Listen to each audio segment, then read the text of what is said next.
What's up guys, and a very warm welcome to my channel. So guys, in this channel we're all about thriving, especially in our finances. So in today's video I'm going to be talking about practical steps that you can apply on your day-to-day or month-to-month life so that you can save more money, because a lot of us obviously want to save. So let's get into this.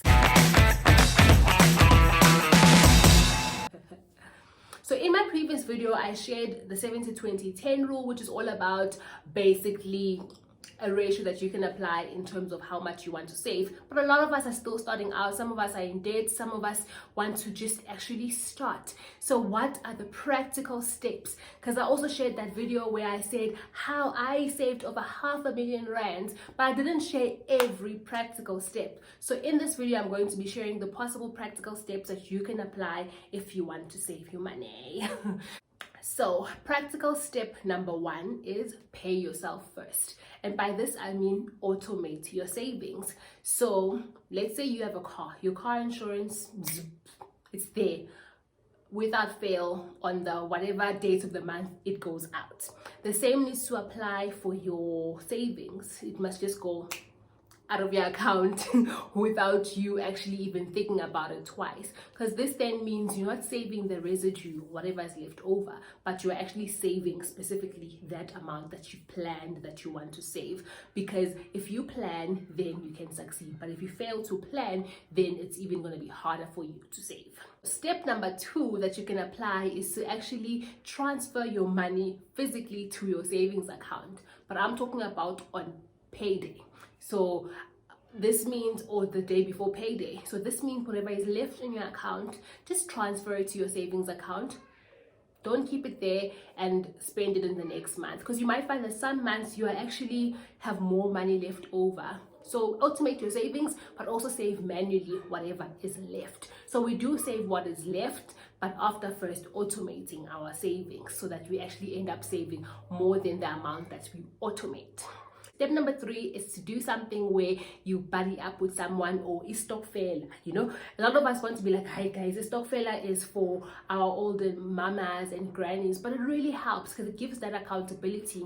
The growth is limited, but at least the money is there. Sometimes you only get what you put in, but at least you will put in something consistently because you are accountable to someone or a whole lot of people.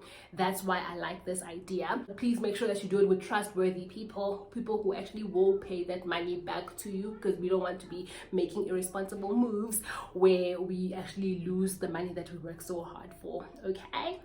Yes.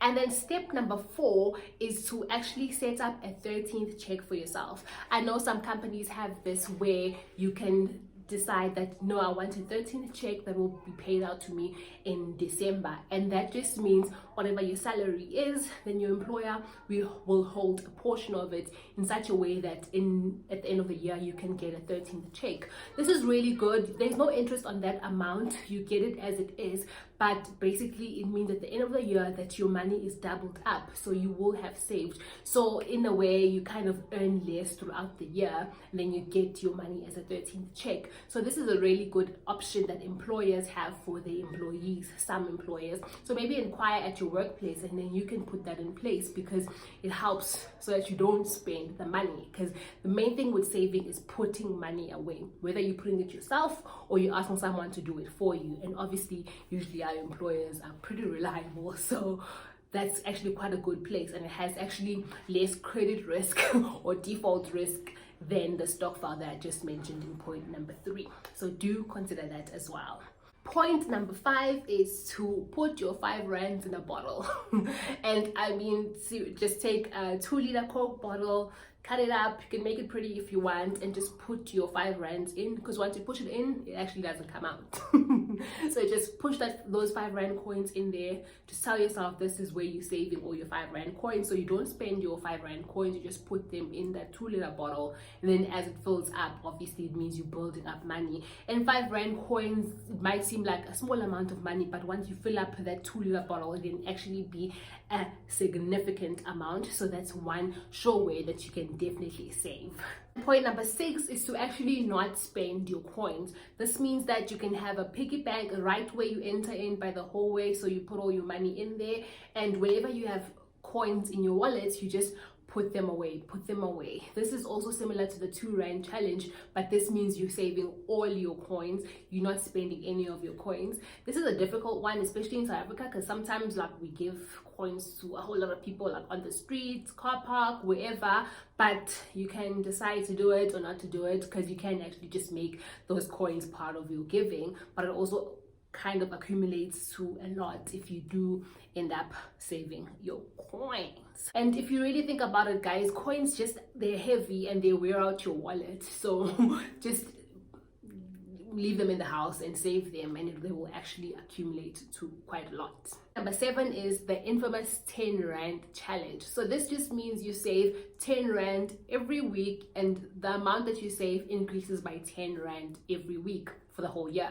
So basically week 1 you're saving 10 Rand, and by the time it's the end of the year, week 2 you're saving 52 Rands. 520 Rands, because obviously you've got 52 weeks, so it's 10 Rand every week. So week 1 10 Rand, week 2 20 Rand, 30, and so on and so on and so on, and the money actually accumulates. By the end of the year you can end up having like 13,780 if I'm not mistaken. So the 10 Rand challenge actually really does work, and it just helps you because then you can decide what to do with the money, because once you actually save up a lot of money, you can do a lot of things. And one day, guys, I want to do a video on financial or savings goals, because sometimes we think all the money we save must be for something specific, but that's not the case. Sometimes you're just saving for the sake of saving because we want financial freedom. Practical savings tool number 8 is to actually save the money if you ever go shopping and you find that you save or you are below budget. By this I mean, let's say you budget that you're going to do your groceries for 1,500 Rand. You get to the shops, there's a massive sale, and then you end up having groceries of only 1,300 Rand. So take that 200 Rand that you had budgeted for and actually put it away into your savings immediately without even thinking about it. This way you end up saving a whole lot of money by actually adhering or giving in to those sales, because half the time you think, oh, I'm saving money by spending less, but then the very next day or afterwards you go and you buy takeaways and you spend that money on something else that you had not budgeted for, and the net position is 0. You have not saved anything. So to save, you must actually physically save the amount that you didn't spend. So physically transfer that amount every time you are positive to your budget. And obviously this is quite similar to point number 2, where I mentioned that you can zero out your account at the end of every payday, because that also means you've been basically favorable throughout the month to your budget. So those are the saving tips that I have. 8 practical steps that you can apply to save from today. I hope these steps will work for you, because it's baby steps, guys. Not all of us will immediately on day 1 find ourselves saving 20% of our income or even more than that. But if we apply these practical steps one by one every now and again, we might actually find that we end up saving more and more, and that ratio of how much we save versus how much we spend might actually end up increasing. Anyway, that's all I wanted to share with you. If you like this video, make sure that you comment down below and let me know, and also just like this video and share it with your friends so that we can all be financially savvy. And that's all I have for you today.